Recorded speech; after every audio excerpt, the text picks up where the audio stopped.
Listo. Entonces, vamos a dar inicio a la clase del día de hoy.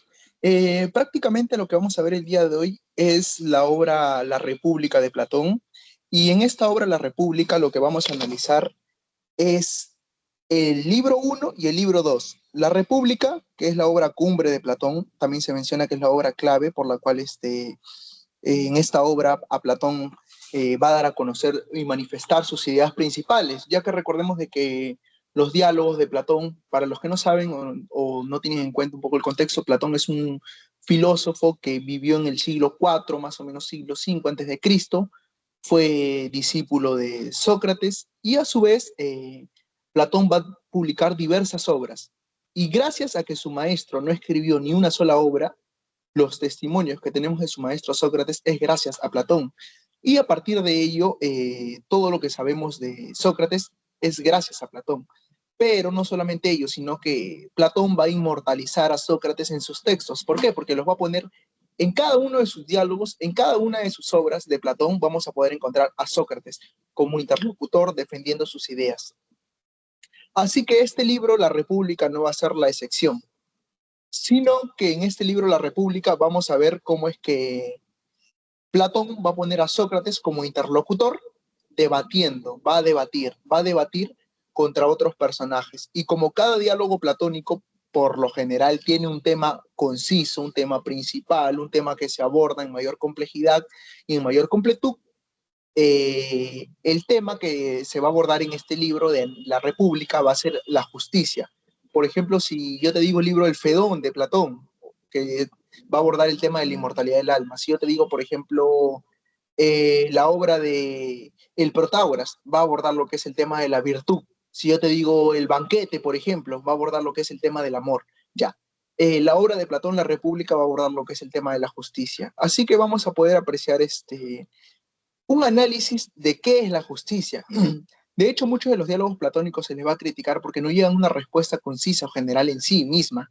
No hay una definición fija e inmutable de qué es la justicia. Sin embargo, el hecho de ir refutando y dar contraargumentos a las respuestas que quieran dar los ciudadanos, ya eso nos va a ayudar a que nos podamos aproximar un poco a lo que es la justicia tal vez en sí y nos pueda dar y ayudar a ideas, ¿no? De qué no es la justicia y qué sí es. Y eso es prácticamente lo que vamos a ver en el capítulo, o en el libro uno y el libro 2 de la República, ya que la República está dividida, esta obra, la República está dividida por libros y no por capítulos. De ahí que, como he comentado en un principio, esta es la obra cumbre de Platón, es la obra clave ya, y es un diálogo de madurez. Recordemos de que en las clasificaciones de los libros platónicos se les va a clasificar en cuatro. Los diálogos platónicos de juventud, los diálogos platónicos de transición, los diálogos platónicos de madurez y los diálogos platónicos de vejez. Los diálogos de juventud son los diálogos en los cuales Platón va a incluir demasiado a Sócrates y va a explicar la doctrina que planteaba Sócrates. En los diálogos de transición te va a poder apreciar un poco que Platón se va a ir alejando de la doctrina de Sócrates y va a empezar a plantear sus propias ideas. Y en los diálogos de madurez ya son diálogos propios del Platón. O sea, Platón mismo es el que, al haber tenido influencia de Sócrates, de Pitágoras, de Crátilo, de Parménides y de otros pensadores más de su tiempo, ya escribiría, por así decirlo, su filosofía tal y como él es, con todas las influencias que había recibido. Ahí se encuentran los diálogos de madurez. Y en los diálogos de vejez son diálogos en los que él muchas veces se refuta a sí mismo, ¿no? Sus teorías, por ejemplo, está el Parménides y otros diálogos. Ahora, en esta obra, La República, como les comenté en un principio, vamos a analizar lo que es el tema de la justicia. Ahora, acá podemos ver el índice, podemos apreciar el índice. En este índice, lo que he separado el análisis del libro uno y 2. Miren, en el libro uno de la República vamos a ver que Sócrates se va a agarrar en un debate contra Céfalo, se va a agarrar en un debate contra Polemarco y se va a agarrar en un debate contra Trasímaco. Quiero que queden esos tres nombres muy en claros. ¿Por qué? Porque los vamos a ver de manera más detallada en las siguientes diapositivas, pero trate de grabarte esos nombres que son los personajes principales. Por ejemplo, en el diálogo se hace referencia a otros personajes como Simónides, Clitofonte y otros más. Pero lo más importante es que te sepas estos nombres, estos primeros tres de acá. El índice 4, 5 y 6 lo vamos a ver después. Primero céntrate en esto. Esto es lo que vamos a ver ahorita. Esto es lo que vamos a explicar ahora. Sócrates versus Céfalo, Sócrates versus Polemarco y Sócrates versus Trasímaco. Ahorita en el transcurso del diálogo te voy a ir explicando quiénes son esos personajes, pero estos personajes existieron en la vida real, no es que Platón se los invente y demás. El, y listo, la introducción. Para ver un poco la introducción, como te dije, se va a tratar prácticamente de lo que es el tema de la justicia, el diálogo. Pero la justicia no es que el tema se aborda de golpe, no es que el diálogo comienza abordándose de golpe. ¿Qué es la justicia? No, no, no, para nada. El diálogo va a comenzar de manera sinuosa, por así decirlo. Y aquí están los personajes principales. Listo, te los voy a mencionar. ¿Quién es Céfalo? Acuérdate el nombre. Céfalo es padre de Polemarco y amigo de Sócrates. O sea, Céfalo, ¿quién va a ser? Un amigo, un compañero de Sócrates. Y va a ser padre de Polemarco. No solamente ello.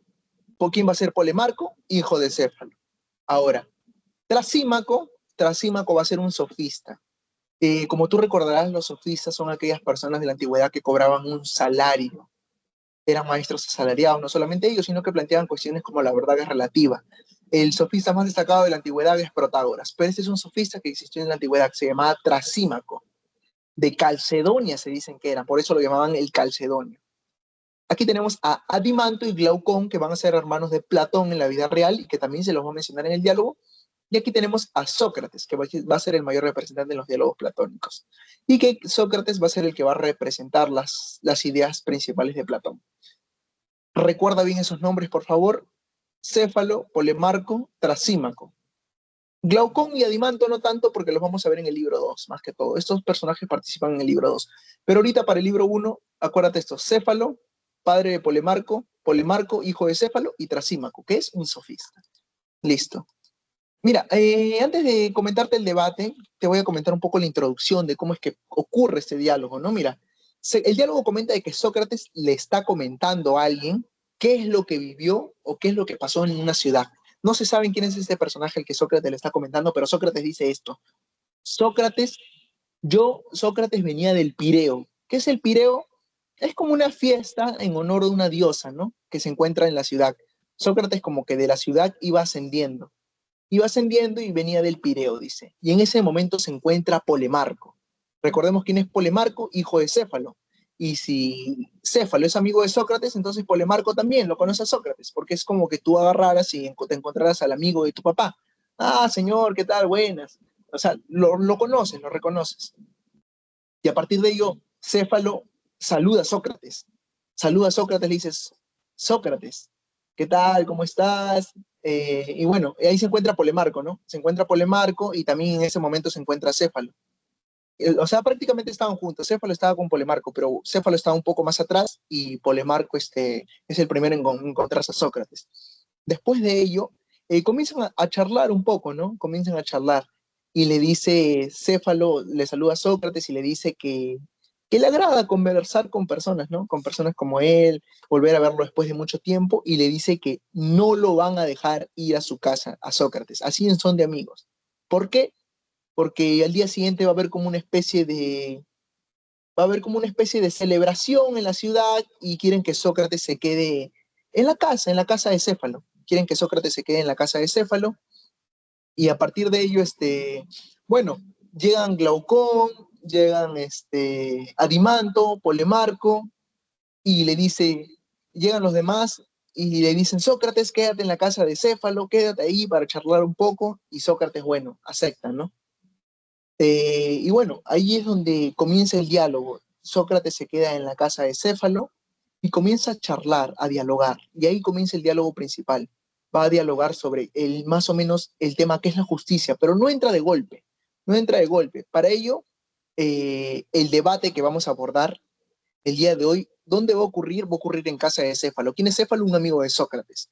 Y algunos temas a tratar que vamos a ver va a ser, por ejemplo, la vejez y la riqueza, que se va a dar en la conversación entre Sócrates con Céfalo, el poder y la moral, que son otros temas que vamos a ver, que los vamos a ver después, que es la intervención de Trasímaco, que va a dar a conocer la relación entre el poder y la moral. Listo, ahora sí comenzamos directamente con el diálogo. Sócrates, bueno, el protagonista principal que va a ser el interlocutor, el que va a interrogar. Recordemos de que Sócrates siempre es esa persona como el niño, ¿no? Que pregunta el porqué de las cosas, y a qué se debe esto, da argumentos, contra ejemplos, para poder refutar e intentar alcanzar una verdad, ¿no? De qué es la justicia en sí. Y ahora sí, les comento un poco antes de leer la diapositiva. Recordemos de que Sócrates había quedado en casa de Céfalo, Polemarco, Adimanto y los demás habían querido de que Sócrates se quede. Y el primero en que va a dialogar contra Sócrates va a ser Céfalo. Céfalo, bueno, después de saludar, conversar con Sócrates, le dice que le agrada, ¿no? Sócrates le dice a Céfalo, me agrada conversar con personas de gran ancianidad, ya que muchas veces en la antigua Grecia los ancianos eran vistos como personas sabias e instruidas, no como hoy en día, ¿no? De repente vemos un anciano prácticamente es una persona que muchas veces no tiene nada de conocimiento, sino que de repente es un ignorante más, que el único conocimiento que tiene es el de la vida y nada más. Pero en la antigua Grecia no era así, en la antigua Grecia un anciano era respetado, una persona con saberes, una persona no solo que ha vivido, sino que se ha instruido en su juventud, que se ha instruido no en una ciencia, sino en las diversas ciencias. Y a partir de ello, Sócrates por eso le dice, ¿no? Me agrada conversar con personas de gran ancianidad. Y le comenta, así en son de broma, Céfalo, has llegado a la edad de, como dicen los poetas, a la edad de el umbral de la vejez. ¿Qué es esto de el umbral de la vejez? Lo que pasa es que la palabra umbral, entiéndanlo algo así como un sinónimo de límite. Has llegado como al límite de la vida. Cuando uno es viejo, es la última etapa de la vida. Y así como ha aprendido mucho, también es la última etapa para poder aprender ya. Porque ya no hay más etapas, por eso Sócrates le dice al umbral de la vejez. Por ejemplo, en psicología hay algo que se llama el umbral absoluto, en el momento que tú escuchas los sonidos. Por ejemplo, ¿sabías de que nuestro oído no puede captar, por así decirlo, vibraciones tan extensas o no pueden alcanzar vibraciones de lugares tan lejos como, por ejemplo, los perros sí tienen un sistema auditivo mucho más agudo que el de nosotros, y ellos sí pueden captar sonidos desde mucho más lejos. O sea, hay un límite, a ese límite se le conoce como umbral. Por ejemplo, el sonido mínimo que nosotros podemos captar se le conoce como umbral mínimo, y el sonido máximo que nosotros podemos escuchar, como por ejemplo un concierto, la música a todo volumen, se le llama umbral absoluto. De ahí el conducto auditivo y el sonido es como que, ¡pum!, pone una barrera, ya no puede escuchar más. El umbral significa límite, es por eso que Sócrates le dice, no has llegado al umbral de la vejez. Y a partir de ello, Sócrates le comenta esto a Céfalo, y Céfalo le dice, ¿no? Hablas de los que se quejan en la vejez, de como un gran mal, y con ello inculpan a lo que no es culpable. De ahí Céfalo quiere llevar un poco el tema de la conversación de la vejez, como si la vejez realmente muchas veces fuera algo malo en el fondo, ¿no? Y no porque él lo dice, sino porque ha escuchado a las personas de su alrededor decir de que la vejez en el fondo es un gran mal, tal vez porque sea la última etapa de la vida, tal vez porque sea la última etapa de aprendizaje, como le dijo Sócrates, como dicen los poetas, ¿no? El umbral de la vejez, tal vez por eso, pero Céfalo critica a ellos, dice, a aquellos que dicen que la vejez es un gran mal, y él dice que prácticamente con ello están intentando culpar a lo que no es culpable. O sea, están intentando culpar de que no han vivido sus vidas tal y como han querido, es por eso que cuando llegan a la vejez la culpan como un gran mal, dice Céfalo. Prácticamente Céfalo en este fragmento está intentando dar a conocer, ¿no? Imagínate que tú llegas a viejo y no has vivido tu vida como has querido y culpas a la vejez como un gran mal, pero ponte a pensar de que de repente tu vida tú la has vivido de manera satisfecha, has hecho lo que has querido, has estudiado la carrera que has querido, has vivido como has deseado, has tenido tus sueños, los has cumplido. Cuando llegues a la vejez no la vas a considerar un gran mal, sino más bien un gran bien, más bien. No sé si, por ejemplo, habrán escuchado sobre un filósofo romano llamado Séneca. Él en unas epístolas dice una frase muy bonita. No es que tenemos poco tiempo, sino que desperdiciamos mucho más tiempo. Y a partir de ello, Séneca nos daría ejemplificar muy bien este párrafo que dice Céfalo, ¿no? En el cual está haciendo una crítica a aquellos que dicen que la vejez es un gran mal. Pero de ahí Sócrates le refuta, ¿no? Y le dice, y le hace la pregunta a Céfalo, ¿no? Dicen por ahí, Sócrates, ahora Sócrates es el que va a hablar, Sócrates dice, dicen que para los ricos la vejez es menos dura, como a Céfalo, por ejemplo. Lo que pasa es que Céfalo era un amigo de Sócrates que tenía, bueno, grandes cantidades de dinero, por así decirlo, hoy en día vendría a ser como, de repente, era como una especie de comerciante que tenía mucho dinero, propiedades, ¿no? Y a partir de ello Sócrates le dice eso, ¿no? Por eso ese comentario. Dicen que para los ricos la vejez es menos dura. Y bueno, y prácticamente le está dando a conocer como acéfalo, ¿no? Y piensa en eso que dice Sócrates. Tal vez es cierto, ¿no? Tal vez la vejez para los que tienen dinero es menos dura. Por ejemplo, ustedes pueden ver, ¿no? De repente, no sé, un anciano cuando llega a una determinada edad, sus órganos comienzan a fallar y sufre de enfermedades.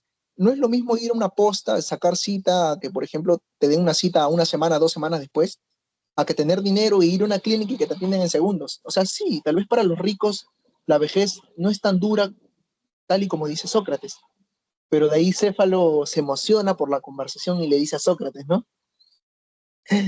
Así como grandes son los placeres del cuerpo, así como grandes son los deseos y placeres del cuerpo, así de grandes, Sócrates, son los deseos de tener una buena conversación contigo, porque Céfalo se percata ya por dónde va Sócrates. Se percata ya que Sócrates quiere como una especie de filosofar, atacar, contraargumentar. Y a Céfalo también le agrada ello. Y le dice, ¿no? O sea, así como son grandes los deseos y placeres del cuerpo, también así de grande son mis deseos de tener una buena y satisfactoria conversación contigo. Antiguamente las conversaciones no eran como hoy en día, conversaciones banales, superficiales, sino eran conversaciones en las cuales se debatía las cuestiones éticas, morales, ¿no? Hoy en día no ves esas cosas ya. Hoy en día se ha perdido esa capacidad crítica. Y de ahí Céfalo le responde, ¿no? Le responde con respecto a lo que había dicho Sócrates de la vejez, de que los ricos viven mejor una vejez. No, Sócrates le dice, ¿has oído de Temístocles? Le dice. Céfalo le dice, ¿has oído de un tal Temístocles? Que decían que su gloria se la debía a su patria y no a él mismo. ¿Qué le está intentando decir con ello? Mira, Céfalo está citando a un tal Temístocles, que ese Temístocles le decían que su gloria se la debía a su patria y no a él mismo. Mira, es como, por ejemplo, no sé si te habrá pasado, es como, ¿sabes qué? Ya, Perú. Todos recuerdan a Miguel Grau, por ejemplo. Oh, Miguel Grau, el caballero de los mares, sí. Pero en el fondo, más que a Miguel Grau, recuerdan a la patria, al Perú. Al Perú. ¿De qué país es? Perú. O sea, muchas veces le das más protagonismo, muchas veces le das de repente más victoria, muchas veces le das, por así decirlo, como una especie de más ensalzamiento a la patria que al personaje que sufrió ella, que al personaje que padeció ello, como por ejemplo en el caso de Miguel Grau, ¿no? Cuando luchó con los chilenos. O sea, y es lo mismo que le pasó algo así a Temístocles, da a entender Céfalo cuando cita. A Temístocles parece que hizo algo muy glorioso por su patria, pero la gente dice que más gloria le dan a la patria, que es a Grecia, y no a él mismo. Y con eso está refutando el ejemplo, ¿no? ¿Por qué? Porque Céfalo le está dando a entender a Sócrates de que la vejez, en el fondo, para todos es lo mismo. Póngase a pensar, ¿no? Para ricos y pobres, en el fondo, es lo mismo la vejez. Que nadie está satisfecho de llegar a esa edad, le está dando a entender con este ejemplo, Temístocles. Con este ejemplo de Temístocles, Céfalo le está dando a entender ello. Y para eso, podemos relacionarlo, ¿no? Con un ejemplo, ¿no? Eh, Hay un libro de Manuel González Prada, que es un filósofo peruano, que no es Horas de Lucha y tampoco es Páginas Libres, es otro libro, no recuerdo el libro, pero hay un fragmento en el que Manuel González Prada dice algo así, como que comienza diciendo así, ricos y pobres, sabios e ignorantes, buenos y malos. Es el único momento en el que se hace justicia a estas personas, con la muerte. O sea, todos nos vamos a ir, seamos sabios, ignorantes, buenos o malos, seamos discípulos de Albert Einstein, seamos la peor persona, la persona más miserable del mundo, todos nos vamos a ir. La muerte es para todos igual y equitativa y justa. Prácticamente eso es lo que está dando a entender Céfalo, ¿no? Lo refuta Sócrates, de que no es como Sócrates creía, de que para los ricos es menos dura la muerte. No, sino que la muerte en el fondo es para todos igual. Y llegar a la vejez también es para todos igual. Y de ahí Sócrates le pregunta, ¿no? Pregunta, ¿los que tienen riquezas por su propia cuenta son amantes de ellas excesivamente, así como los poetas con sus poemas? Le responde, ¿no? Le responde a Céfalo. Y con eso prácticamente de ahí le hace la pregunta, ¿no? ¿Cuál es la ventaja de tener fortunas? Pero en este fragmento prácticamente Sócrates le da a conocer de que, miren, pregunta, ¿los que tienen riquezas por su propia cuenta son amantes de ellas excesivamente, así como los poetas de sus poemas? O sea, ¿cuál es la ventaja de tener riquezas? O sea, está haciendo Sócrates, si te das cuenta, una cuestión al dogmatismo. ¿Por qué? Porque mira, algo que a ti te toma esfuerzo, ¿lo valoras o no lo valoras? Así por lógica. Si te toma esfuerzo, te toma tiempo, te toma dedicación, obvio que lo valoras. De ahí que Sócrates le hace esta pregunta un poco tramposa, ¿no? O sea, aquella persona que se ha esforzado por conseguir riquezas, obvio que lo va a valorar, así como los poetas, que valoran sus poemas. pero también en el fondo Sócrates está haciendo con eso una crítica al dogmatismo radical, ¿no? Al dogmatismo de esas personas que creen que está bien que se hayan esforzado por algo y que lo hayan conseguido con mucho esfuerzo, pero en alguna medida muchas veces esas personas convierten a eso que le ha tomado mucho esfuerzo como su Dios, ¿no? Como su Dios. Y así Sócrates está criticando, ¿no? Los poetas, ¿no? Que consideran a sus poemas como lo máximo, como que solo son sus poemas y nadie va a poder escribir como ellos y nadie va a poder difundir sus poemas como ellos. Y prácticamente está dando a conocer con eso Sócrates, ¿no? Una crítica a lo que vendría a corresponder el dogmatismo. Y de ahí le hace la pregunta, ¿no? ¿Cuál es la ventaja de tener fortunas a Céfalo? Y Céfalo le responde, ¿no? Cuando uno llega viejo, se da el miedo a morir y tiene miedo a ir al Hades y se cree las fábulas que narran las personas. A ver, ¿qué está diciendo ahí Céfalo? Cuando uno llega viejo, ¿no? Se da miedo a morir, dice Céfalo, y teme ir al Hades. El Hades es como el infierno de los griegos. ¿Y por qué cuando uno llega viejo? Lo que pasa es que en la antigüedad tenían diversas creencias y una de las creencias en los griegos era ir al Hades. Era como una especie de infierno en la cual te ibas a ser juzgado. Y aparte de ello, podemos poner un ejemplo, ¿no? Cuando uno llega viejo se da miedo a morir, o sea, como que hay un temor que puedes morir, porque no sabes qué te espera ahí después de la muerte, porque la muerte tal vez sea algo incognoscible. Y a partir de ello, por eso dice Céfalo, ¿no? Responde, ¿no? Cuando uno llega viejo se da miedo a morir, teme ir al Hades y se cree las fábulas que narran los demás. Pensemos en este fragmento. Por ejemplo, si ustedes han ido a una iglesia, por lo general, testigos de Jehová, si o pasan por una iglesia, la mayor cantidad de gente que van a ver son ancianos. O sea, hay de todo, hay jóvenes, hay niños, todo. Pero siempre por lo general, bueno, al menos acá por donde yo vivo, San Juan del Urigancho, o sea, hay más ancianos. Y en muchos otros lugares también en Otahuello. O sea, ¿por qué? Porque tal vez los ancianos, como son más próximos a morir, son aquellos que temen no haber vivido una vida como ellos han querido y en alguna medida, ¿no? Buscan esa esperanza, tal vez un más allá. Y es por eso que Céfalo, ¿no? Se pregunta, ¿no? Él dice, ¿no? Cuando uno llega viejo, o sea, también se pregunta si es que ha sido justo, ¿no? En su vida. Y ahí podemos hacer una reflexión. No sé si recuerdan de que en la mitología egipcia hay como una especie de mito.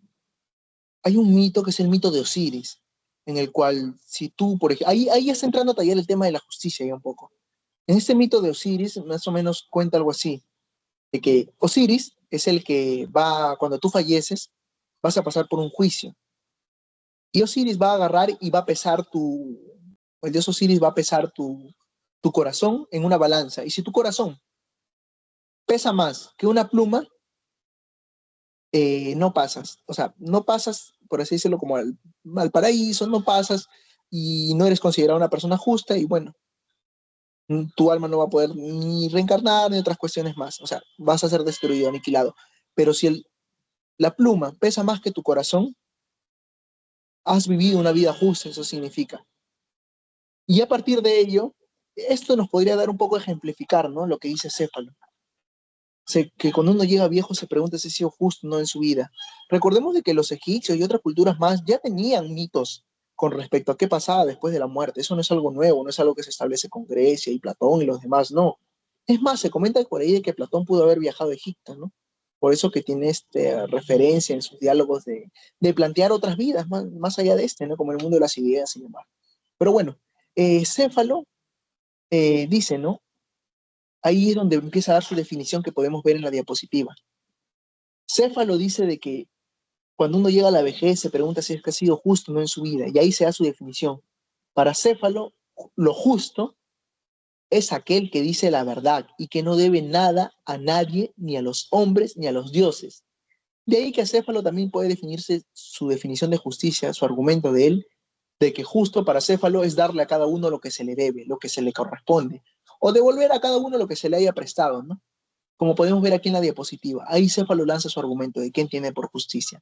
Para Céfalo, que es un anciano, va a representar la visión tradicional de justicia, basada en la honestidad y cumplimiento de las obligaciones, y menciona que la justicia es decir la verdad y devolver a cada uno lo que se debe o ha recibido del otro. Pero ahí, ¿ustedes qué opinan de esta definición de justicia? ¿Cree que es correcta la definición de justicia que da Céfalo? Para Céfalo, un anciano que ha vivido mucho, que es un hombre sabio, se ha instruido mucho en su juventud, que tiene mucho dinero, cree que esa es la definición de justicia, pero ahí Sócrates entra a refutar y le da un contraargumento. Tú dices que la definición de justicia es decir la verdad y devolver a cada uno lo que se le debe o ha recibido de otro. Ahora, Sócrates le dice, ¿qué pasaría si un amigo que, por ejemplo, te da a guardar un cuchillo o una pistola, te da a guardar a ti, en su sano juicio, te da a guardar un arma? Y ese amigo, tú lo ves que al día siguiente está borracho y te dice, devuélveme lo que yo te he dado, pero está borracho y lo ves molesto, sientes que va a hacer algo con ese cuchillo y esa pistola que te ha dado. ¿Tú le darías ese cuchillo o esa pistola sabiendo de que el amigo no está en su juicio sano y puede cometer una atrocidad? No, no le darías. Con esto Sócrates, con este ejemplo, refuta la idea de que justicia es devolver a cada uno lo que se debe o ha recibido de otro. Y Céfalo queda callado. Y para ello entra su hijo Polemarco a tallar. Su hijo Polemarco de Céfalo le dice, ¿no? Padre, si yo soy realmente tu hijo y heredero, déjame heredar, y heredero de todo, déjame heredar entonces la discusión de la justicia. O sea, le está pidiendo prácticamente que él es el que va a entrar a definir qué es la justicia y ya no Céfalo. Y aquí tenemos al segundo personaje que va a debatir qué es la justicia. Céfalo se va y entra Polemarco. Polemarco le dice, ¿no? Si yo soy tu hijo, heredero, déjame heredar la discusión de la justicia. Y entra Polemarco. Y Céfalo, bueno, Céfalo se comenta de que se va, tenía que hacer una especie de sacrificio, y se va y bueno, deja a su hijo Polemarco en la discusión con qué es la justicia. Y Polemarco en ese momento agarra y le dice, ¿no? A Sócrates, yo voy a prácticamente a continuar la conversación con mi padre y yo te voy a definir qué es justicia. Pero antes de eso Sócrates le dice, yo ignoro qué es la justicia, pero sí sé que no se refiere a aquello que hace poco decíamos, o sea, a la definición que había refutado de su padre. Y en ese momento, Polemarco da su definición de justicia. Mire, ese es el segundo argumento. Hay que encontrar los argumentos en las obras. El primer argumento es dar a cada uno lo que se debe, que ya fue refutado. Ahora entra a tallar Polemarco y Polemarco le dice que justicia es dar ventaja a los amigos y desventaja o daño a los enemigos. Así como el médico da un remedio y alimentos a sus pacientes, y así como el arte de la culinaria se da a los condimentos, a los grandes manjares, algo así es la justicia. La justicia tiene que ser algo equitativo, y eso equitativo es dar ventaja a los amigos y desventaja a los enemigos. Esa es la definición de justicia de Polemarco. Ahora vamos a ver cómo es que Sócrates la refuta. Pero leamos un poco acá, mira. Propone que la justicia es y consiste en dar a cada uno lo que se debe. Estaba de acuerdo con la definición de su padre, Polemarco, sí. Estaba con la de acuerdo. Pero además es beneficiar a los amigos y perjudicar a los enemigos. Ahora, Sócrates le hace la pregunta, ¿no? Ahora, pero antes de eso, quiero que pensemos un poquito más en la definición que da Polemarco de qué es justicia. Si te das cuenta, como que se parece un poquito al justo medio que planteaba Aristóteles, ¿no? Algo equilibrado, algo equitativo, algo que esté en el medio. O sea, la justicia está en el medio, ¿por qué? Porque es dar ventaja a los amigos, pero desventaja a los enemigos. O sea, como que intenta buscar algo equilibrado, Polemarco. Pero a pesar de eso, Sócrates va a refutar su respuesta. ¿Por qué? Porque Sócrates automáticamente le hace la pregunta en ese instante. ¿Y qué diremos del justo? O sea, está bien, hablamos de la justicia, pero ahora tenemos que hablar del justo, porque el justo es el que va a ejercer la justicia. O sea, ya no solamente quiere entrar a tallar qué es la justicia, sino quién la ejerce. Y Sócrates ataca con otra pregunta, le dice, ¿en qué asunto y para qué efecto? Acuérdense esa palabrita, efecto, porque la vamos a ver después de manera más detallada. ¿En qué asunto y para qué efecto? ¿Y en qué forma es su capacidad para favorecer y dañar amigos, en favorecer amigos y dañar enemigos? Le dice prácticamente Sócrates y le hace una última pregunta. Bueno, con este contraargumento que le está diciendo, ¿y qué diremos del justo? ¿No? ¿En qué asunto y para qué efecto? Con este contraargumento, Sócrates lo que está dando a entender o a conocer es que prácticamente en el fondo lo quiere poner en jaque, como que en una especie de traba a Polemarco, porque primero quiere intentar definir de que el justo es aquel que ejerce la justicia. Pero ¿qué diremos del justo? ¿Y en qué asunto y para qué efecto? O sea, quiere ver los efectos de aquello que Polemarco define por justicia. Y contraargumenta, ¿no? Que, por ejemplo, la justicia es útil en todos los tiempos porque es inútil para que, por ejemplo, para el que está enfermo, es inútil, para que el no, disculpen, para que el que no esté enfermo, para el que no esté enfermo, es inútil los medicamentos, es inútil un médico, porque está sano, pues. El médico solo sirve para el que está enfermo. De ahí que Sócrates le dice lo mismo a la justicia, ¿no? ¿Cuál es su utilidad? Lo mismo, ¿no? Por ejemplo, para en el caso de los que navegan en el mar, es necesario un piloto, pero para aquellas personas que no navegan en el mar, no es necesario un piloto. Lo mismo, la justicia, ¿para qué es necesario? ¿En qué tiempo es necesario? ¿Cómo es necesario? De ahí que Sócrates le dice, no estoy conforme del todo tu opinión. ¿Por qué? Porque en el fondo también le dice, ¿no? La justicia es útil en tiempos de paz.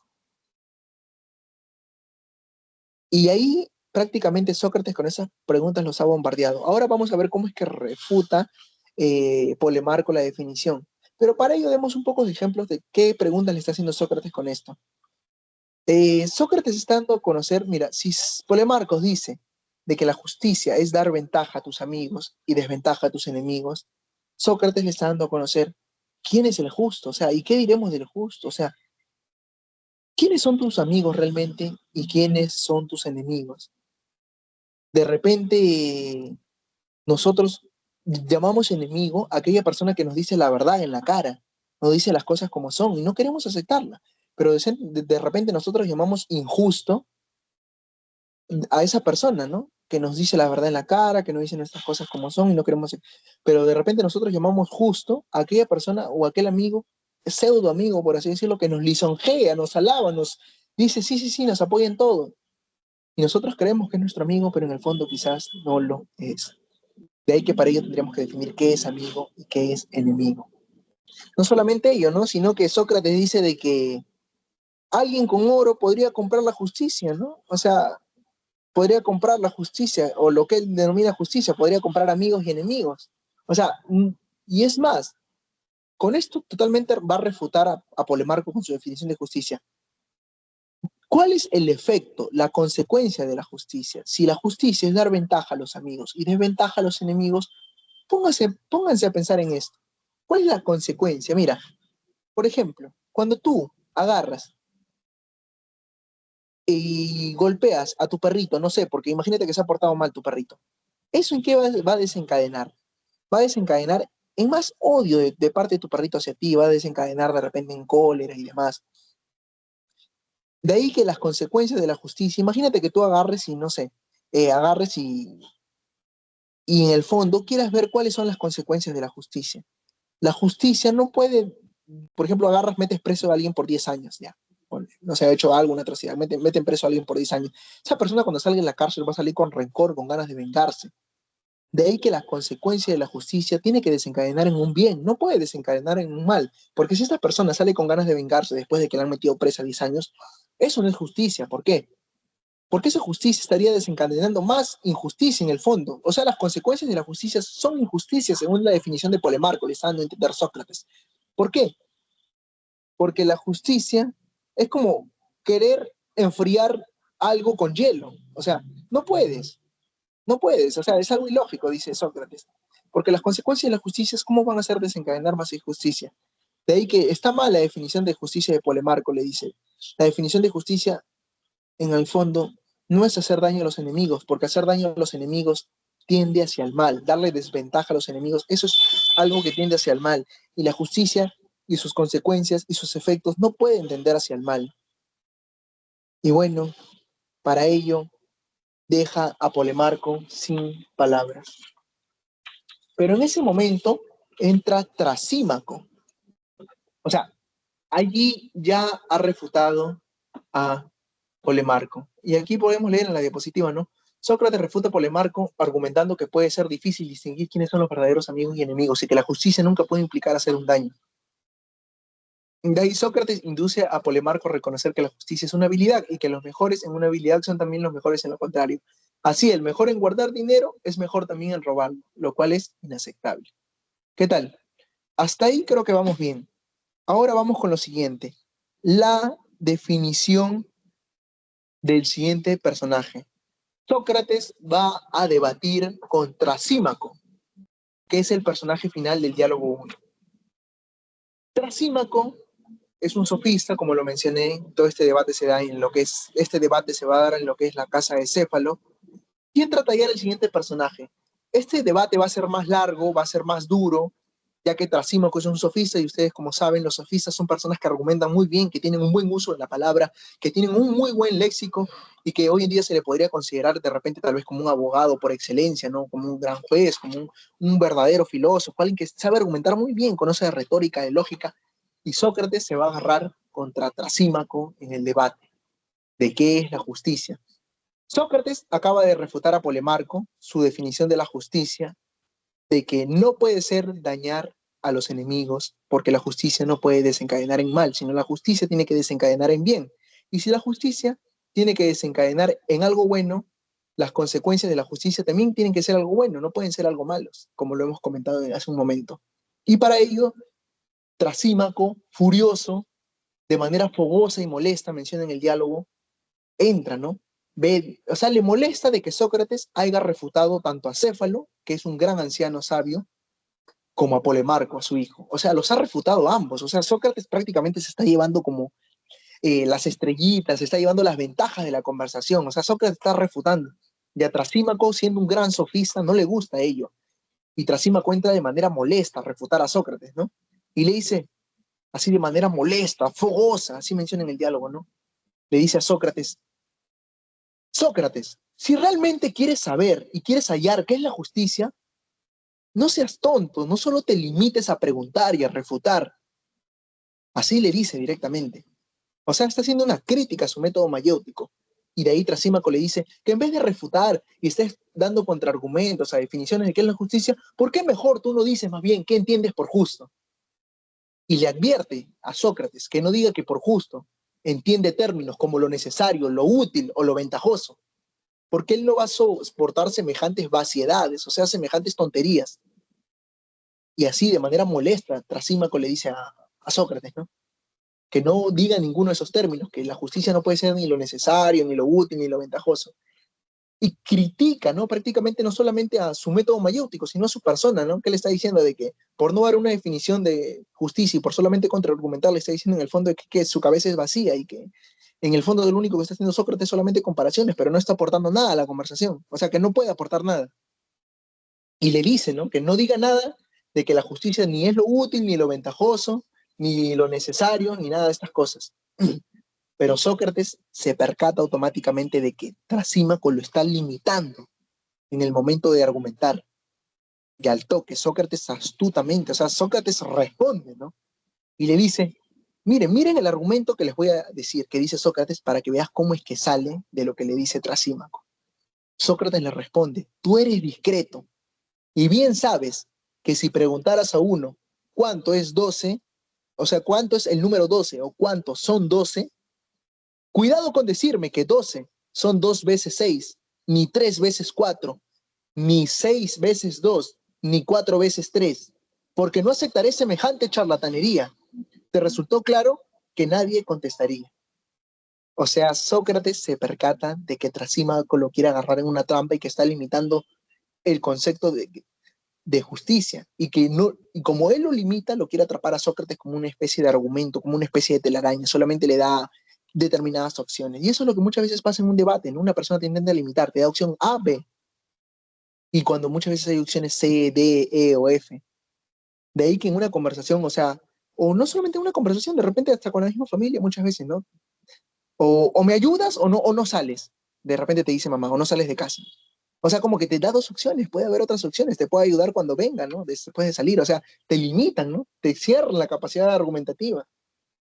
Pero para una persona que sabe filosofía ya eso no tiene que ser ningún problema. Y Sócrates lo refuta, ¿no? Le dice, ¿no? O sea, tú me pides cuánto es 12 y no quieres que diga que 12 es 2 veces 6, no quieres que diga que 12 es 3 veces 4, no quieres que digas que 12 es 6 veces 2 y no quieres que diga que ni 4 veces 3, ¿no? O sea, Sócrates se da cuenta, ¿no? Y critica los límites, ¿no? A los que le ponen a la conversación, ¿no? y critica prácticamente la falacia, ¿no? De encerrarlo. Y no solamente critica la falacia, sino critica el modo de dialogar de Trasímaco, ¿no? Que en el fondo está haciendo solamente un falso diálogo porque no permite a la razón explayarse, ¿no? Recordemos de que Sócrates en el fondo utilizaba mucho su capacidad racional. A diferencia que los sofistas se basaban en su capacidad racional, sí, pero también se basaban en su experiencia. Y a partir de ello, Sócrates, ¿no? Le dice, ¿no? Con esto lo refuta, con esto lo está refutando y Trasímaco automáticamente, ¿no? Sócrates le dice de que en el fondo él no sabe nada, por eso que mejor prefiere escuchar que es la justicia, ¿no? Recordemos el solo sé que nace, y que por eso Sócrates mejor prefiere aprender de los demás. Y de ahí Trasímaco responde. Trasímaco le dice que lo justo no es otra cosa. Ahí va a dar la definición de Trasímaco, ¿no? Aquí podemos ver en la diapositiva, aquí está la definición de Trasímaco. Trasímaco y afirma esto. Para Trasímaco, escuchen bien, esta es la definición de justicia. Justo no es otra cosa más que lo que le conviene al más fuerte. Así le dice a Sócrates. Justo no es otra cosa más que lo que le conviene al más fuerte, en el fondo. Y le hace la pregunta, Sócrates, ¿no vas a celebrar mi definición? Así de manera burlesca le dice, ¿no? Mira, yo te hago la definición más correcta, y esto es lo que es la justicia, lo que le conviene al más fuerte. O sea, y le hace la pregunta a Sócrates, ¿por qué no vas a celebrar mi definición? Y Sócrates le dice, ¿no? Lo haré cuando llegue a saber lo que dices. Ahora no lo sé. O sea, le está dando a entender Sócrates de que prácticamente su definición es inconclusa, ¿no? Y que también es un tanto ambigua, que se debe entender lo que es, ¿no? Y Sócrates le responde, ¿no? ¿Acaso Polidamante es un deportista de la época? Recordemos de que los griegos se dedicaban también mucho a la gimnasia, al deporte. Habrán escuchado los Juegos Olímpicos griegos y demás. Y Sócrates, para refutar esto de que la justicia es lo que le conviene al más fuerte, eh, le dice, ¿no? ¿Acaso Polidamante, está haciendo referencia a ese deportista Polidamante, que es más fuerte que nosotros, o sea, físicamente, y lo que le conviene a él para el cuerpo, como por ejemplo la carne de vaca, este alimento que le conviene es también adecuado y justo para nosotros que somos inferiores a él? O sea, con esto le están dando a entender, por ejemplo, ¿no? Ponte a pensar en el contexto de hoy en día, o sea, no sé, imagínate, tú no eres deportista, eres una persona que de repente se dedica a actividades intelectuales, eres una persona que se dedica a leer sedentaria todo el día. O sea, ¿vas a comer de repente como un deportista? No, porque obviamente engordaría. Y Trasímaco le dice, respondes astutamente, Sócrates, tomas mi acerto, o sea, tomas mi afirmación por donde más fácilmente puedes estropearlo. Y de ahí Sócrates le responde, de ninguna manera, Trasímaco, pero digo que más claramente que me digas qué es lo que quieres decir. Y ahí Sócrates quiere escuchar una definición más larga de Trasímaco, de qué entiende por justicia, para poder refutarlo, para poder contraargumentarlo. Más claro, quiere hacerlo caer a Trasímaco en su método mayéutico. Y de ahí Trasímaco le responde, ¿no? O sea, furioso todavía seguía, la responde. Sócrates, hablemos de los regímenes de gobierno, como por ejemplo la tiranía. Algunas ciudades, le dice, se rigen por las tiranías, otras se rigen por la democracia, otras se rigen por la oligarquía. Incluso también podemos hacer ahí una pequeña pausa y un dato histórico, ¿no? Recordemos de que Grecia no solamente es la famosa democracia de Atenas que podemos recordar, Grecia pasó por diversas formas de gobiernos, ¿no? Como por ejemplo, pasó por la tiranía con Pisistrato, pasó por la aristocracia con un tal Dracón que estableció leyes severas, con algo llamado el Código Severo, también pasó por la timocracia, que fue establecida por un legislador llamado Solón, y la democracia que fue establecida por Clístenes, pero todos recuerdan a la época de oro de la democracia o el siglo de Pericles, que fue el mayor representante de la democracia griega. Y Trasímaco, ¿no? Le responde a Sócrates, ¿no? Hay varios regímenes en algunas civilizaciones, algunas se rigen por la tiranía, otras por la democracia, otras por la oligarquía, y el gobierno de cada ciudad es el que tiene la fuerza de ello. Y por eso cada régimen de gobierno establece las leyes según su conveniencia. Así, las leyes, al establecerse, así, por ejemplo, las leyes de la democracia, le conviene a ese pueblo, las leyes de la tiranía y las leyes de la aristocracia. Y al establecerlas, muestran y mandan lo que es justo para los gobernados, lo que a ellos les conviene. Y al que sale de esto lo castigan como violador de leyes. Prácticamente lo que está dando a entender en este fragmento Trasímaco es que el propio gobernante da a conocer cuáles las leyes que le convienen. Y a esas leyes que le convienen al gobernante para que pueda gobernar a sus gobernados, eso es lo que él va a denominar justicia. Prácticamente, Trasímaco está dando a conocer el carácter convencional de las leyes, de que las leyes son establecidas por el más fuerte y al ser establecidas por el más fuerte, el gobierno tiránico hará leyes tiránicas, el gobierno democrático hará leyes democráticas y el gobierno oligárquico hará leyes oligárquicas. Por eso que él dice, ¿no? Al establecer, muestran y mandan lo que es justo para los gobernados. O sea, justo para el que va a gobernar es las leyes que él cree. Y los gobernados solamente deben obedecer. Y aquel gobernado que quiera desobedecer aquellas leyes, se le va a considerar injusto. Con esto prácticamente está refutando a Sócrates, ¿no? ¿Por qué? Porque recordemos que el mismo Sócrates, por violar las leyes de Atenas, lo acusaron y lo asesinaron, ¿no? El no creer en los dioses. Recordemos el juicio de Sócrates. Y Trasímaco se lo quiere bajar, pero Sócrates astutamente responde, ¿no? Y ahí utiliza series de preguntas para hacerlo caer en contradicción. Ahí Sócrates va a utilizar varias preguntas para hacer caer en contradicción a Trasímaco y dejarlo en ridículo prácticamente. Mira, estas son las preguntas que le va a hacer Sócrates, ¿no? Mira, quiero que estés muy atento en esto. Sócrates le dice, has dicho que lo justo es lo conveniente para el más fuerte, ¿verdad? Y me habrías prohibido que conteste esto. Recordemos de que al comienzo, en los diálogos, Trasímaco le había dicho, Sócrates, no digas que la justicia ni es lo conveniente, ni es lo útil, ni es lo ventajoso, pero tú lo acabas de decir, Trasímaco, de que lo justo es lo conveniente para el más fuerte. O sea, tú me limitas algo, pero tú hipócritamente, o sea, lo utilizas. O sea, y Trasímaco le dice, no, Sócrates, es solamente una pequeña añadidura para que puedas entender. Sócrates, no está claro si es pequeña o grande añadidura, ¿no? Sócrates le dice, no está claro si es una pequeña o grande añadidura lo que has hecho. Habría que examinarlo. Y ahí Sócrates utiliza una serie de preguntas, ¿no? Para hacer caer en contradicción a Trasímaco. Mira, fíjate bien las preguntas que le va a hacer. Le dice, escucha bien esto. ¿Los gobernantes son infalibles? La palabra infalible significa que tú no te puedes equivocar. Y Sócrates le hace esta pregunta, ¿los gobernantes son infalibles? Y de ahí Trasímaco admite que no. Los gobernantes no son infalibles y que están enteramente más bien sujetos a error, se pueden equivocar.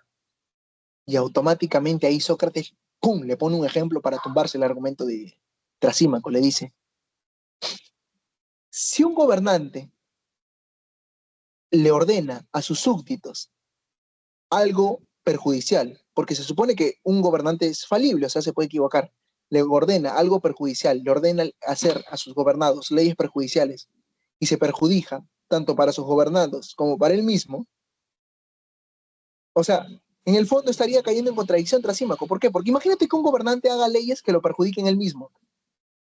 O sea, por ejemplo, no. Por ejemplo, imagínate esto. Pongamos el ejemplo de la Revolución Francesa. ¿Tú crees que si Luis XVI hubiera sabido que le iban a decapitar la cabeza, iba a haber una toma de la Bastilla, iban a destituir su gobierno monárquico, hubiera hecho leyes severas como las hizo? No. De ahí que un gobernante es falible y puede cometer actos injustos y perjudiciales contra él mismo. Así que con esto está refutando su argumento de Trasímaco, Sócrates, con este ejemplo, ya que no necesariamente el que está en el poder hace leyes solamente para las que le convienen a él, porque Sócrates está dando a entender con eso de que también puede hacer leyes que lo perjudiquen al mismo, al gobernado, ante. Y si la justicia es obedecer a los gobernantes, entonces la justicia es es tanto hacer lo que le conviene al más fuerte como hacer lo que no le conviene al más fuerte, le dice Sócrates todavía. Y con ello demuestra que la definición de justicia es defectuosa, la que ha dado Trasímaco, porque lo ha hecho caer en contradicción. Y a partir de ello, no podemos ver el ejemplo, ¿no? O sea, el hecho de que, por ejemplo, un gobernante aumente excesivamente las riquezas con impuestos excesivos, esto más bien promueve de que más bien el pueblo se rebele, ¿no? Y quiera derrocar al gobernante. Y no es como decía Trasímaco, ¿no? de que prácticamente justicia, en el fondo, es hacer lo que le conviene al más fuerte, porque muchas veces no hace lo que le conviene al más fuerte, él mismo se puede perjudicar, porque sus leyes son infalibles. Y con esta pregunta se tumba a Trasímaco y Polemarco ahí interviene y le dice, cierto, ha caído en contradicción. Y en ese momento Trasímaco se molesta y lo acusa de tramposo a Sócrates. O sea, al acusarlo de tramposo, Sócrates, eres un tramposo, le dice. O sea, prácticamente le está lanzando una falacia, ¿no? Ya no está atacando el argumento, sino lo está atacando a Sócrates. Una falacia ad hominem. Y Sócrates dice, pues hay que ver, ¿no? Cada aspecto del diálogo y que no se haga trampa, ¿no? Y en ese momento prácticamente Trasímaco responde, ¿no? Responde y le dice con rigor que ninguno de los profesionales de la verdad yerra en su ciencia. ¿Qué le está dando a entender con esto Trasímaco? De que de repente el ejemplo que ha dado Sócrates le está diciendo con esto es erróneo. Mira, una vez más lo voy a explicar. A decir, Trasímaco va a responder con rigor que ninguno de los profesionales de verdad yerra en su ciencia. ¿Qué es esto? Mira, por ejemplo, el ejemplo que está dando Sócrates le está dando a entender de que es un ejemplo confuso, difuso. ¿Por qué? Porque ese ejemplo que ha dado Sócrates es un ejemplo hipotético, no es un gobernante de verdad, porque un verdadero gobernante, diría Trasímaco, no haría cosas que lo perjudicaran a él. Ese es simplemente un falso gobernante, o no es un gobernante de verdad. Por eso que cada uno en su ciencia es muy bueno. Por eso él dice, ¿no? Y el que yerra o el que se equivoca es porque le falta en su ciencia, o sea, es un pseudo profesional. Y con esto Trasímaco está criticando, ¿no? Está criticando a los charlatanes, ¿no? Que dicen de que, por ejemplo, hoy en día podemos ver esto, ¿no? Por ejemplo, hoy en día podemos ver gente que, estas personas que de repente venden productos alimenticios y te dicen, toma eso, tiene proteínas, vitaminas, estas personas que venden productos naturistas y te quieren estafar, ¿no? Estas personas no son nutricionistas, pero se la dan de nutricionistas, recetándote cosas, te dicen, por ejemplo, este producto te va a curar la diabetes, te va a curar el cáncer, te va a curar el dolor de estómago, te va a curar la gastritis, o sea, un producto que hace miles de maravillas. Cuando no han estudiado nada, sin embargo, te quieren estafar. Y con esto Trasímaco está haciendo una crítica a los falsos profesionales. Lo mismo. Le está diciendo de que un verdadero gobernador no haría leyes que lo perjudiquen. El ejemplo que está dando Sócrates en el fondo es erróneo. Y de ahí Sócrates responde, ¿no? Responde nuevamente. Que su ejemplo, más bien que su ejemplo de Trasímaco le dice, se ajuste más a la realidad. Porque por más bueno que sea alguien en su ciencia, le dice Sócrates, yerra, comete errores. Ejemplo, le dice, ¿no? Si me preguntaseis si le basta al cuerpo ser cuerpo o necesita de algo más, te contestaría sin duda, necesita, y por ello se ha inventado el arte de la medicina, porque el cuerpo es imperfecto y no le basta ser lo que es. Con esto se lo bajó a Trasímaco. ¿Por qué? Porque le está dando a entender de que el ejemplo de Trasímaco es erróneo y que más bien su ejemplo de Trasímaco es el ejemplo hipotético. ¿Por qué? Porque toda persona en algún momento va a errar en su ciencia. Por más que una persona sea muy bueno en algo, va a caer en error en algún momento en su ciencia. Se va a equivocar, va a tener algún defecto en su ciencia o en lo que practica este profesional o en lo que se desempeñe. Y ese es un ejemplo que sí se ajusta a la realidad, ¿no? Por eso que Sócrates le hace la pregunta, ¿no? ¿Le basta al cuerpo ser cuerpo? Y esta pregunta es genial, o sea, tiene, por así decirlo, implicancias geniales. ¿Por qué? Porque mira la pregunta que le hace Sócrates, ¿le basta al cuerpo ser cuerpo o necesita de algo más? Ahí hay varias implicancias. Una implicancia ontológica, porque si le basta al cuerpo ser cuerpo, en este diálogo Platón está aceptando la existencia de que hay un cuerpo, corpóreo, material, finito, mutable, y hay una implicancia ontológica con esta pregunta. Pero también hay una implicancia epistemológica. ¿Por qué? Porque hay un conocimiento del cuerpo, o sea, hay un episteme, un saber de que hay un cuerpo. O sea, ¿le basta el cuerpo ser cuerpo o necesita de algo más? Pero también hay una implicancia ética, ¿no? ¿Por qué? Porque el cuerpo es necesario y en alguna medida estamos contentos como lo tenemos o le falta algo más al cuerpo para ser cuerpo. O sea, le falta algo al cuerpo para que sea completo, para que esté lleno, para que en alguna medida esté más aproximándose a lo perfecto. Por eso le hace la pregunta, si le vas al cuerpo a ser cuerpo, necesita algo más. Y le dice Sócrates, ¿no? Te contestaría sin duda que necesita algo más, y por ello es que se ha inventado la medicina. porque el cuerpo es imperfecto y no le basta ser lo que es. O sea que la medicina es aquello que va a perfeccionar al cuerpo según este fragmento, que lo pueden encontrar, es en el libro 1 de la República. Todo me estoy basando en el libro 1 de la República ahorita. Y Sócrates le hace la pregunta, ¿no? Incluso la medicina misma es imperfecta, ¿no? Ya que de algo imperfecto tiene que surgir algo imperfecto. No puede salir de algo imperfecto, no puede generar algo perfecto. Y como todo este mundo es imperfecto, todo está basado a falibilidad, es decir, a error. Y con esto le dice, ¿no? Y cualquier otra arte en general, o sea, cualquier otra arte en general necesita de alguna virtud, ¿no? Como por ejemplo los ojos de la vista o las orejas del oído. Con esto Sócrates le está dando a depender de que toda arte, todo saber, toda ciencia necesita, depende de algunas cosas, depende de otras, y que toda ciencia está determinada a errar. Y le dice todavía a Sócrates, le hace otra pregunta, le dice, ¿acaso el arte mismo, en el arte mismo incluso no hay imperfección? Y para cada arte se precisa que otro arte le examine y así hasta el infinito. Por ejemplo, ¿no?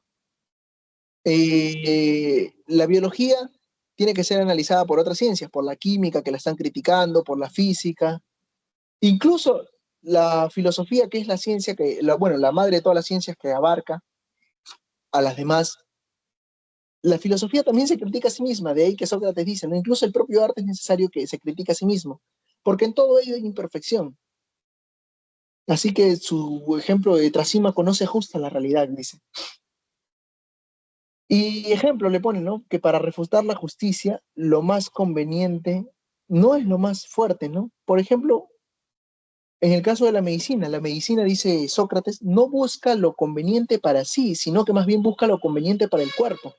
Cuando el médico examina, no ordena lo que es más conveniente para el médico mismo, sino para el paciente, para el enfermo, porque el médico lo que busca es la recuperación del enfermo, se preocupa por el otro, o sea, hay una empatía. De ahí que la preocupación es por el cuerpo del otro. Y con esto, en alguna medida, Sócrates está refutando la definición de Trasímaco de que justicia no es lo que le conviene al más fuerte. Y de ahí Trasímaco molesto, pero astutamente como buen sofista le hace la pregunta a Sócrates. Sócrates, ¿tienes nodriza? ¿Por qué no te limpian los mocos? Así le dice. O sea, no, la palabra nodriza es una persona que en la antigüedad, cuando por ejemplo la madre daba luz a los hijos, no podía darles de amamantar. La nodriza era aquella persona que contrataban para que le diera de amamantar al hijo, ¿no? Ya que la madre no podía producir leche. Eso era una nodriza.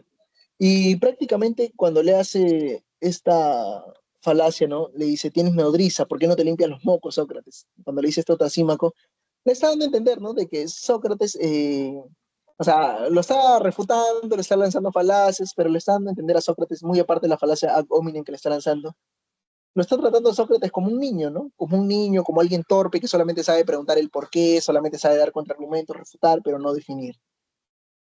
Y ahí Trasímaco le responde, ¿no? Estando tú necesitado de ello, o sea, de una nodriza, no sabes lo que son ovejas y pastor, porque piensas que los pastores atienden bien a las ovejas y las cuidan mirando. Así son los gobernantes con los gobernados, que si los tienen es para sacarles provecho. ¿Qué le está diciendo con esto? De que, por ejemplo, en el caso del pastor y las ovejas, les dan de entender Trasímaco, de que un pastor no cuida a las ovejas porque quiere cuidar a las ovejas, si no las cuida porque le pagan. Porque hay un interés por parte del pastor en realidad de que sus dueños le paguen. Lo mismo con el médico no cura al enfermo porque le gusta curar, porque es su profesión, está diciendo Trasímaco, sino porque en el fondo quiere el pago, quiere la retribución, lo que se le va a dar a cambio. Así que nadie se actúa más que por un beneficio propio, le está dando a entender Trasímaco. Así son los gobernantes con los gobernados. Si los gobernantes tienen a los gobernados, tienen al pueblo, tienen a las masas, es porque quieren sacarles provecho, ¿no? Porque los gobernantes en el fondo necesitan a los gobernados para poder gobernar y vivir mejor. Y es más, Sócrates, aquellos que gobiernan son más felices. Y Sócrates, como es un gobernado, en el fondo le está dando a entender de que es infeliz. Y es más, Trasímaco le dice, hay que observar que al justo le va peor que al injusto. Y podemos poner un ejemplo, ¿no? Imaginemos que una persona, no sé, se ha encontrado dinero, ¿no? Y una persona que es injusta, que se encuentra el dinero, va y lo usa, ¿no? Usa para viajar, para disfrutar, de repente comprarse más libros, ¿no? De repente lo que le guste, ¿no? Viajar, no sé, salir a pasear. Pero una persona que encuentra que es justa, se encuentra dinero y lo devuelve, esa persona no va a disfrutar, no va a viajar, no va a comprarse lo que quiere y demás. De ahí que Trasímaco le dice, ¿no? Hay que observar, Sócrates, que al justo le va peor que al injusto. Y que el injusto más bien es más miserable, es más pobre, es una persona más sencilla. En cambio, el injusto, por ejemplo, que gobernaría, le va mucho mejor, vive más feliz, ¿no? Por eso Trasímaco le dice, incluso aquellos que violan la justicia son más, no solo que son más felices, sino que son mejores. Y aquí podemos hacer referencia a un diálogo. No sé si ustedes han leído el diálogo del Hipias Menor. En el diálogo del Hipias Menor se debate, ¿no? De quién es más feliz, también un poco el justo, el injusto, ¿no? Pero también se debate quién es mejor, aquella persona que miente o aquella persona que no miente, ¿no? ¿Quién tiene una vida más feliz?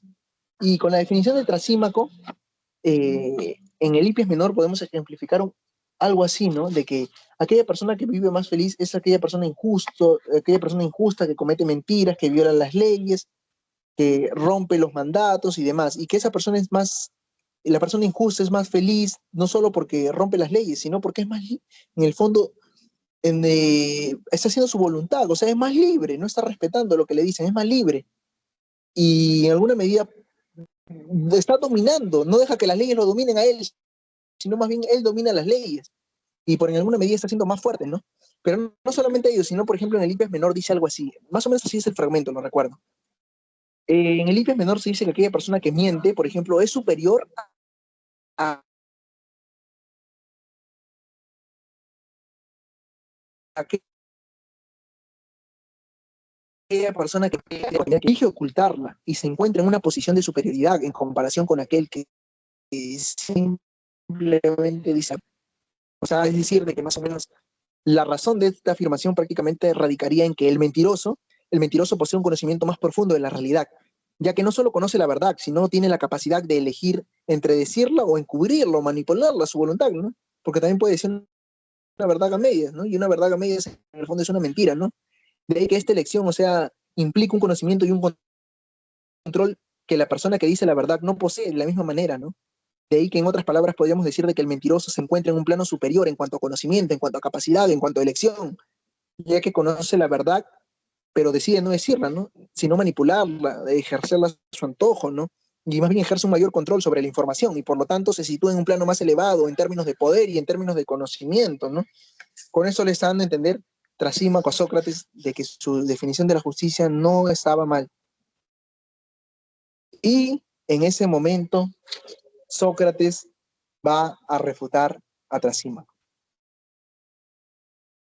Sócrates le dice que un verdadero ciudadano de bien no pensaría en gobernar para su ventaja, sino más bien para el pueblo, y que más bien es mejor sufrir una injusticia que cometerla, porque sufrirla no te hace injusto, pero cometerla sí. Por ejemplo, ¿no? Dice Sócrates, de que un verdadero ciudadano de bien no pensaría en gobernar para sí, sino para el pueblo. Por ejemplo, ¿no? El médico que realmente sí es médico, como tú lo has dicho, Trasímaco, y que no es alguien que se cree médico, sino más bien que lo es por pasión a su carrera y por su estudio, y su estudio lo maneja de manera justa, realmente sí busca el beneficio del paciente. Y que en cambio el injusto, que dice ser médico, nunca lo será y solo se engaña a sí mismo y que es una persona que vive de manera miserable porque solo se engaña a sí mismo, ¿no? Que de repente no estudiaba la medicina por pasión, por ayudar al otro. Y Sócrates le hace la pregunta, ¿no? Y de ahí se deduce, ¿no? Que el sabio en su ciencia es bueno en lo que hace y el injusto más bien es ignorante. ¿Cómo se dura Sócrates? Y le hace la pregunta automáticamente para refutar a Trasímaco. ¿Una ciudad podría organizarse si fuera totalmente injusta? Con esto lo tumba. ¿Por qué? Porque imagínate si en la sociedad todos fueran injustos. ¿Tú crees que la sociedad sería sociedad? O sea, ¿podría organizarse una sociedad si que todos fuéramos injustos? Ponte a pensar en eso. Una sociedad injusta, le dice Sócrates, no podría organizarse. Así que esta sociedad se debe gracias a la justicia y no a la injusticia. ¿Por qué? Porque la injusticia solamente produce luchas, contiendas, desconfianza, guerras, producen en el uno con el otro. Y ahí que los más justos son aquellas personas que deberían gobernar, porque son los más dotados, los más capaces. Y con esto refuta a Trasímaco. Y es prácticamente lo que he puesto aquí en la diapositiva, que ustedes ya lo pueden leer o ya lo han leído, me imagino. Pero ahí no acaba el diálogo, ese es el capítulo 1, el debate sigue. Mira, aquí en el libro 1 de la República hemos intentado analizar qué es la justicia. Ahora, para culminar, 15 minutos más, vamos a ver el libro 2.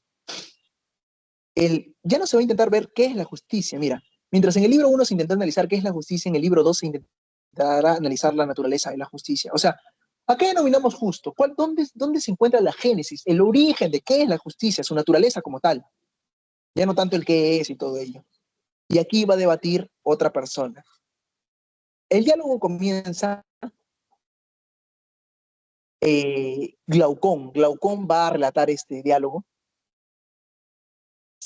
Glaucón va a relatar una especie de historia, una especie de mito. Recordemos de que Platón es el filósofo que le gusta expresarse mucho con mitos, mucho con alegorías, le gusta expresarse mucho con prácticamente con metáforas, para poder dar a entender, ¿no? Dar a entender a la gente de que en sus enseñanzas hay algo más profundo que lo que él quiere transmitir. Y hay un mito que es muy conocido, que se llama el mito del anillo de Giges, o el anillo de Giges, que se encuentra en el libro 2 de la República. Y que en este mito prácticamente lo que va a dar a conocer va a seguir el debate de qué es la justicia, pero ahora se va a intentar analizar qué cuál es la naturaleza de la justicia. Y a partir de ello, en este diálogo va a intervenir otra persona, ya no va a ser Trasímaco, Trasímaco va a quedar refutado por Sócrates, y entra Glaucón. Y créanme que Glaucón realmente casi va a refutar un 99% por atreverme a decir a Sócrates, por no decir un 100. Miren, entra Glaucón y Glaucón va a dar a conocer, ¿no? Dices que cometer injusticia, en el fondo, es el mayor bien por naturaleza y sufrirla es un mal. O sea, Glaucón de frente, con esto le están dando a entender de que su visión de la justicia de Glaucón, que Glaucón, como se los mencioné, es un personaje que existe en la realidad, que es este hermano de Platón. Con esta definición le dice, prácticamente Glaucón le va a decir que cometer injusticia, no, de que es mejor sufrir una injusticia que cometerla, no. Para Glaucón le va a dar una vuelta a ese argumento que dice Sócrates, y para Glaucón cometer injusticia más bien va a ser el mayor bien por naturaleza, y sufrirla es el mayor mal. Analicemos esto. Recordemos de que Sócrates con su vida va a ejemplificar esto, ¿no? Es mejor sufrir una injusticia que cometerla. Por eso que Sócrates no se escapa, ¿no? Porque no quería ser desobediente a las leyes, ¿no? No se escapa de su juicio, a pesar de que su juicio era injusto, prefiere beber la cicuta y morir. Pero Glaucón le dice, no, de que es mejor sufrir una injusticia, de que es mejor, en alguna medida, cometer una injusticia que sufrirla, porque cometerla es el mayor bien y sufrirla es el mayor mal. Ahora, para ello podemos poner un ejemplo. Me gusta poner este ejemplo, miren. Háganse la pregunta. Si ustedes tuvieran que cometer una injusticia o sufrirla, ¿qué elegirían? Imagínense, no sé, de repente piensen, ¿no? Si les dan la oportunidad que tú mates al ser querido de alguien, imagínate que te están apuntando con una pistola y tú tienes un cuchillo en tu mano y te dicen, tienes dos opciones, o matas al ser querido, no sé, piensa que tienes que matar al ser querido de tu mejor amigo o mejor amiga, o que maten delante de tus ojos a tu ser querido, no sé, piensa a tu ser más querido que tengas en tu vida, no sé, tu familia, alguien en tu familia, un gran amigo, no sé. Pero ¿qué elegirías? O sea, tú cometer la injusticia o tú sufrirla, ver que maten a ese ser querido tuyo. O sea, ¿qué es peor, sufrir una injusticia que cometerla? Glaucón lo tiene clarísimo. Para Glaucón es mejor cometer una injusticia, porque cometer una injusticia es el mayor bien, así es como se alcanza poder, riquezas, sabiduría. Y cometer injusticia no es algo malo, sino es algo que más bien se da de manera natural en el hombre, dice Glaucón. Más bien sufrir injusticia es un mal. Pero para Sócrates no, es todo lo contrario. Piensa en ello. ¿Qué es mejor, sufrir una injusticia o cometerla? Y a partir de ello le dice, ¿no? La injusticia, aquí les voy a comentar algo. Glaucón va a dar su definición no solamente de justicia e injusticia, sino va a intentar buscar el origen, de dónde se encuentra la justicia, o cómo es que surge el término de justicia. Glaucón dice que la justicia se va a encontrar prácticamente en el medio. ¿En el medio de qué? Miren, les voy a leer este fragmento y quiero que estén muy atentos. Glaucón dice algo así. Glaucón dice algo así. Miren, una vez que los hombres comenzaron, en el principio de los tiempos, o sea, cuando todavía había como una especie de estado de naturaleza o estado de guerra, cuando todavía no había sociedades ni nada, Glaucón cuenta esa historia, dice, una vez que los hombres comenzaron a cometer y sufrir injusticias y a probar las consecuencias de estos actos, decidieron los que no tenían poder para evitar los perjuicios ni para lograr las ventajas, que lo mejor era establecer mejor convenios mutuos, convenios, pactos, con el fin de no cometer ni padecer injusticias, porque a nadie le gusta padecer injusticias. Y de ahí en adelante empezaron a dictar leyes y concentrar tratados recíprocos, y llamaron legal y justo a lo que la ley prescribe. O sea que la ley va a establecer lo que es el justo, otra vez, convención social, otra vez, relativismo. Ahora dice esto, mire, esto es lo más importante que les voy a leer este fragmento. He aquí, expuesta la génesis de la justicia y esencia de la justicia. La justicia nace como el término medio entre el mayor bien, que es el no sufrir castigo quien comete injusticia, y el mayor mal, el de quien no puede defenderse de la injusticia que sufre. De ahí que la justicia está situada entre estos dos extremos, y es aceptada no como un bien, sino como el mal menor, sino como algo que se respeta por impotencia para cometer injusticia. O sea, tú no cometes en alguna medida injusticias. ¿Por qué? Porque en alguna medida si cometes injusticias, de repente, no sé, imagínate, robas algo, te pueden meter preso. O sea, no, no cometes injusticias porque hay una ley que lo prohíbe, porque puede desencadenar consecuencias muy graves. Pero el hombre por naturaleza sí quiere cometer injusticias, es más. Eso es lo que está dando a entender Glaucón. Pero crean estas, ahí prácticamente con este fragmento le está dando a entender el origen, la génesis de la justicia. Y de ahí Glaucón le dice, ¿no? Todo hombre cree que resulta mucho más ventajoso personalmente la injusticia que la justicia. Es más, aquel hombre que comete la injusticia es más feliz. De ahí que una persona, diría Glaucón, en alguna medida, eh, en el fondo, de manera natural, prefiere cometer injusticias que justicia. Ahora, ¿cómo es que voy a ejemplificar esto con un mito que se le conoce como el mito del anillo de Giges? Y que aquí lo voy a comentar, el anillo de Giges. Prácticamente, ¿qué es lo que va a narrar este anillo, no? Miren, comenta de que prácticamente Giges, este mito lo va a narrar Platón en este diálogo 2 de la República, y el que lo va a narrar es Glaucón para refutar a Sócrates, su definición de justicia. Para Sócrates dice, ¿no? Glaucón va a comentar esto, dice, se cuenta de que en tiempos antepasados, el Delirio, Giges, dicen que era un pastor que estaba al servicio del entonces rey de Lidia, pero en ese momento sobrevino como una especie de terremoto. O sea, cuando estaba pastando a las ovejitas, vino como una especie de catástrofe, de terremoto, y se abrió la tierra. Y en la tierra apareció como una especie de grieta o hendidura, ¿no? Después de que pasó este terremoto, apareció como una especie de grieta, en el mismo lugar en que apacentaba las ovejitas. Se abrió la tierra, imagínense, el terremoto tuvo que haber sido tan fuerte para que se abra una grieta en la tierra. Y asombrándose ante ese tal espectáculo, descendió por la hendidura como una especie de escalerita, ¿no? Descendió Giges a ver qué es lo que había pasado, ¿no? ¿Qué es lo que había ahí dentro de esa hendidura? Porque vio algo, se aproximó a ello y vio que había muchas maravillas. Pero dentro de esas maravillas había un caballo de bronce, con un hueco en medio. Y con ese hueco que tenía el caballo de bronce en medio, vio que dentro de ese hueco del que tenía el caballo de bronce había un cadáver. Había un cadáver de talla que parecía algo más que humana, o sea, una talla de un gigante, tal vez de alguien de 2, 3 metros. Pero no se inmutó por el cadáver Giges, pero vio que llevaba sobre sí una sortija de oro en la mano, y se la quitó el pastor y se la puso, y salió de la hendidura, salió de la grieta, Y como de costumbre, después de pasar a las ovejitas, se reunió contra los otros, se reunió con los otros pastores, con el fin de informar al rey, ¿no? Como todos los meses lo hacían acerca de los ganados, y él se percató de que cuando se sacaba la sortija y se ponía la sortija, cuando se la ponía se volvía invisible, y cuando se la sacaba se volvía visible nuevamente, ya que se percató de que cuando estaba sentado hablando con los demás, de casualidad se puso la sortija y los demás hacían como si no lo veían y le hablaban y no podían verlo, o sea, le preguntaban dónde se ha ido. Y a partir de ello se percató de que la sortija lo hacía invisible. Y después de eso, Giges se percató del poder del anillo. Y después, al darse cuenta de ello, se dice que repitió el intento muchas veces para comprobar si efectivamente, o sea, tenía una joya aquel poder, ¿no? De hacerlo invisible. Y ocurrió que así fue.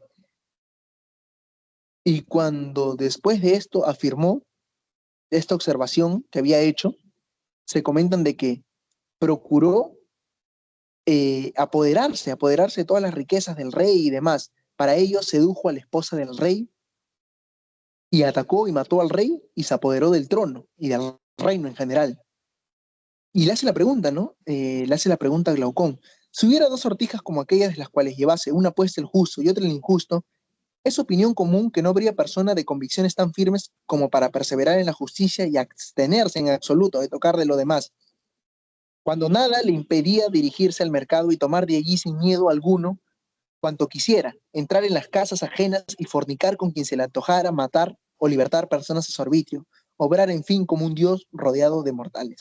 O sea, le está dando a conocer a Sócrates de que si una persona tuviera este poder del anillo de Giges, de volverse invisible, la persona por naturaleza cometería injusticias, tanto el justo como el injusto irían por el mismo camino, ya que, según Glaucón, todo hombre cree que resulta mucho más ventajoso y personalmente la injusticia que la justicia.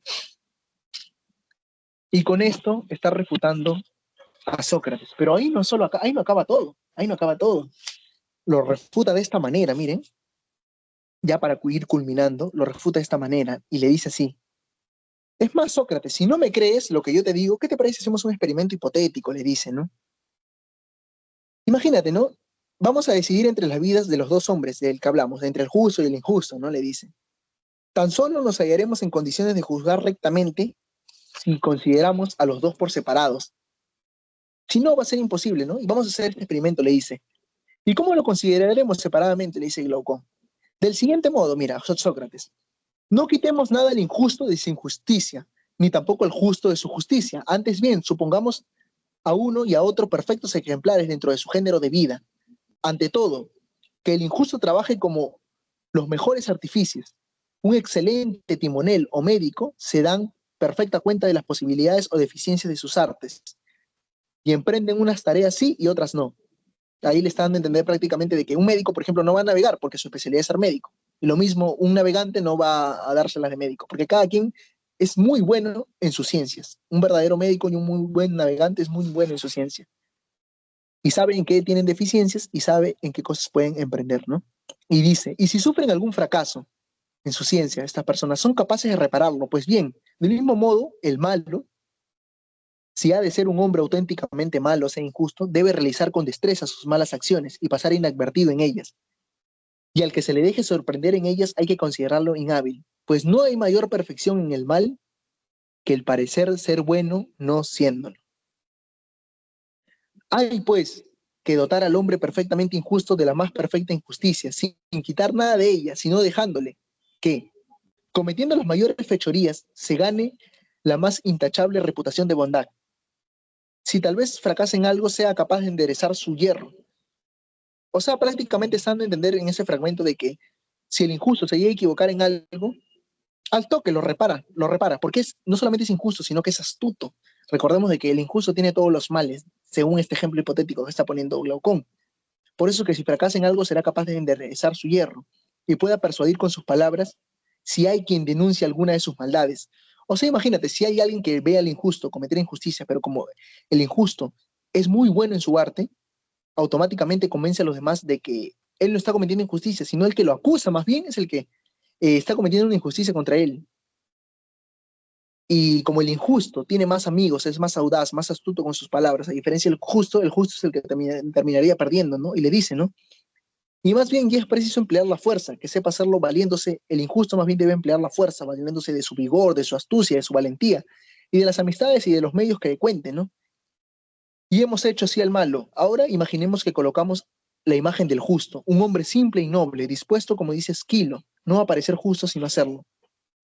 Ahora quitémosle pues la apariencia de bondad, porque si parece ser justo tendrá honores y recompensas por parecer serlo. Y entonces no veremos claro si es justo por amor a la justicia o si por los gajes y honras. Imaginemos, ¿no?